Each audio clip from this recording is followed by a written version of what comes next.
আসসালামু আলাইকুম। আজকে আবার আপনাদের দেখাবো বাগানের ফুলগুলো কি সুন্দর করে সবাই আমার দিকে তাকিয়ে রয়েছে। কি তোমরা কি খাইবে নাকি? ডাক্তার সাহেব খিদে লাগছে ওদের।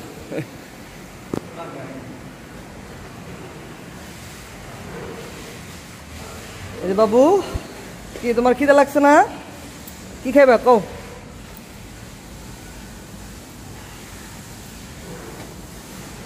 দাঁড়াও, তোমাদের জন্য খাবার নিয়ে আসি।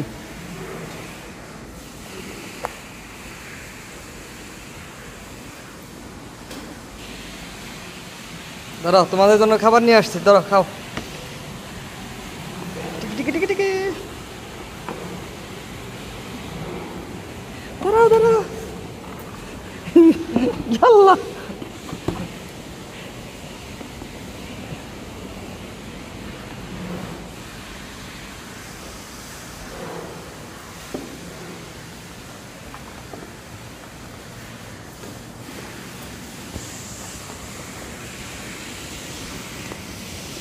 এই এই আস্তে আস্তে সবাই মিলে দিলা খাও। দাও দাও, আমার কাছে দাও। তোমাদের ভালো করে খাবার দিতে হবে, নষ্ট করো না, নষ্ট করো না। ছাড়ো ছাড়ো ছাড়ো ছাড়ো ছাড়ো ছাড়ো।